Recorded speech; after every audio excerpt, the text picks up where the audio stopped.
इस वीडियो में आज हम चैप्टर नंबर 1 पढ़ेंगे अपना, जो कि है problem of scarcity and choice, दुर्लभता एवं चयन की समस्या।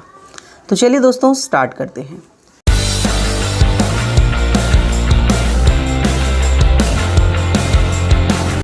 तो सबसे पहले हमारे पास हम जानते हैं कि स्केयरसिटी का मतलब क्या होता है।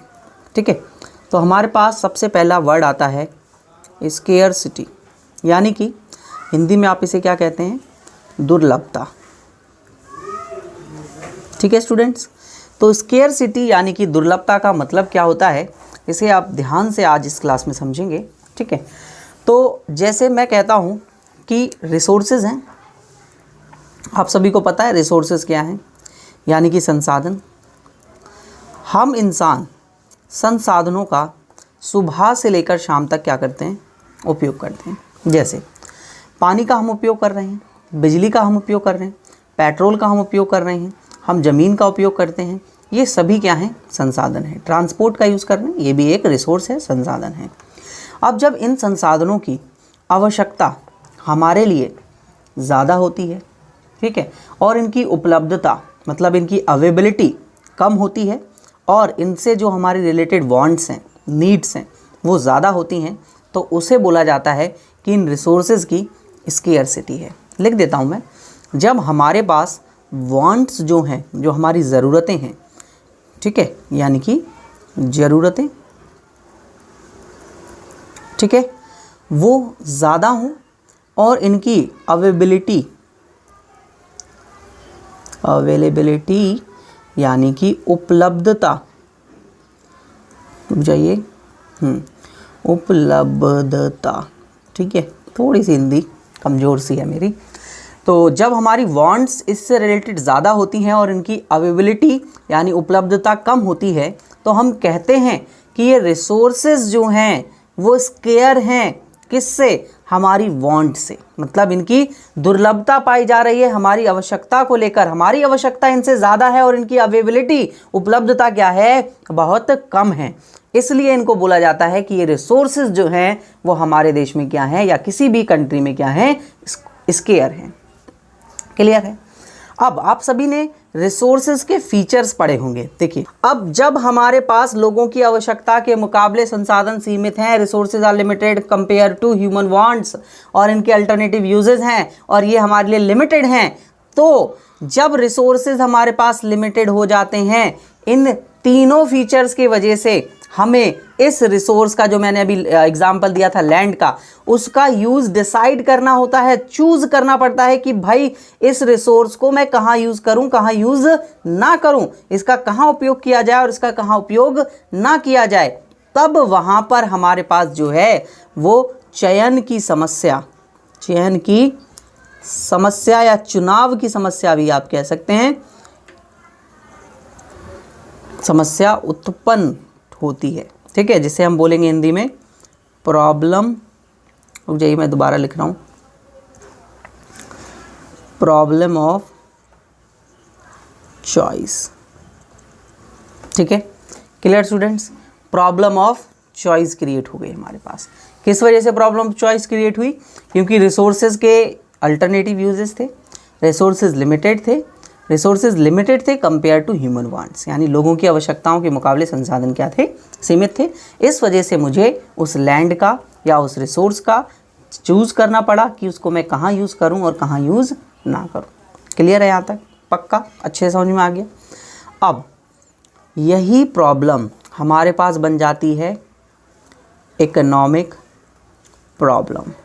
ठीक है, problem of choice economic problem बन जाती है, यानी कि आर्थिक समस्या। अब ये आर्थिक समस्या कब बनती है, या आर्थिक समस्या होती क्या है, सभी बच्चे सोच रहे होंगे सर बताइए। चलिए देखिए बच्चे, जब मैं बात करता हूँ बच्चे इकोनॉमिक प्रॉब्लम की, आर्थिक समस्या की, तब वो कब होता है। देखिए जैसे अभी लैंड वाले एग्जाम्पल पे ही चलते हैं। मैंने सोचा कि मैं इस लैंड का किस लिए यूज़ करूं, क्योंकि ये लैंड मेरे पास लिमिटेड है और इसके अल्टरनेटिव यूजेस है, मैं इसमें घर बना सकता हूं, खेती कर सकता हूं, बहुत सारी other many things. I have decided that कि मैं इस पर जो है वो खेती करूंगा, एग्रीकल्चर करूंगा। क्लियर, मैंने डिसाइड कर लिया, तो ये प्रॉब्लम ऑफ चॉइस से डिसाइड हो गया। अब बात आती है कि इस पे खेती करने के भी तो बहुत सारे ऑप्शन है बच्चे। मैं इस पे गेहूँ उगा सकता हूँ, चावल उगा सकता हूँ, चना उगा सकता हूँ, आलू उगा सकता हूँ, और भी बहुत सारी चीज़ें उगाई जा सकती हैं। लेकिन अब जो प्रॉब्लम अराइज हुई है वो प्रॉब्लम इकोनॉमिक प्रॉब्लम है। क्यों?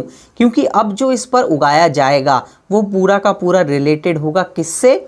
यहाँ पर सिर्फ ये सोचा जाएगा कि क्या जो मैं यहाँ पर उगाऊंगा इस खेत में या इस ज़मीन पर, वो मुझे बेनिफिट कितना देगा, मतलब वहाँ से मुझे सारा का सारा लाभ कितना होगा।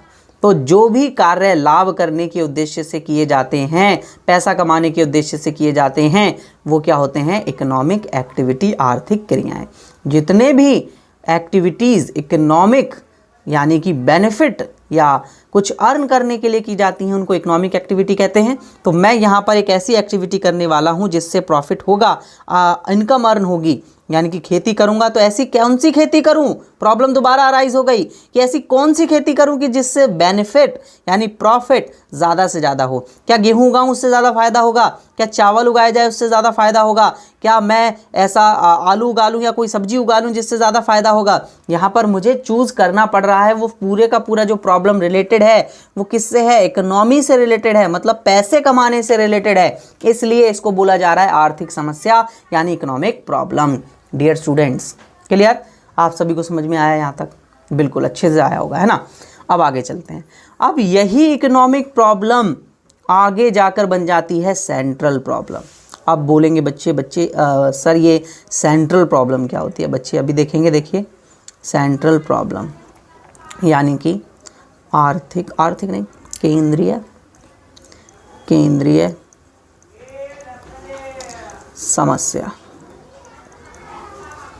ठीक है बच्चे, देखिए, तो जब ऐसी प्रॉब्लम जो मैंने भी बताई, रिसोर्सेज को चूज़ करना और क्या कहते हैं, इकोनॉमिकली जो प्रॉब्लम क्रिएट हो रही है कि कहाँ से ज़्यादा बेनिफिट्स कमाए जाए, वो प्रॉब्लम अगर पूरे वर्ल्ड वाइड नेशनली पाई जाती है, हर देश में पाई जा रही है और उसका कोई भी अभी तक समाधान नहीं हुआ, मतलब कोई भी सॉल्यूशन नहीं निकाला गया, तो समझ लीजिए वो सेंट्रल प्रॉब्लम है। वो क्या है? सेंट्रल प्रॉब्लम है। Clear students? वो क्या है हमारे पास? सेंट्रल प्रॉब्लम है। अब जो सेंट्रल प्रॉब्लम है उसको मैं नेक्स्ट लेक्चर में आप सभी को बताऊंगा कि सेंट्रल प्रॉब्लम कितने टाइप की होती हैं। उन सेंट्रल प्रॉब्लम को डायग्राम के थ्रू बहुत अच्छे से हम जो है वो नेक्स्ट क्लास में सीखेंगे। तो चलिए, इस वीडियो में इतना ही। अगर आपको और इसी तरीके के लेक्चर्स देखने हो तो आप अध्ययन क्लासेस ऐप डाउनलोड करेंगे, लिंक डिस्क्रिप्शन में दिया हुआ है, वहाँ से आप जो है अध्ययन क्लासेस ऐप का डाउनलोड करेंगे और वहाँ अध्ययन क्लासेस के ऐप पर आपको सभी लेक्चर्स आपके मिल जाएंगे। और ज़्यादा जानकारी के लिए आप मुझे इस नंबर पर कांटेक्ट करेंगे कि किस तरीके से कोर्सेज़ देखने हैं सर, क्या करना है, उसके लिए सभी आप मुझे इस नंबर पर कांटेक्ट करें। Clear students? चलिए, नेक्स्ट लेक्चर में हम सभी मिलते हैं जिसमें हम सेंट्रल प्रॉब्लम, केंद्रीय समस्या के बारे में पढ़ेंगे।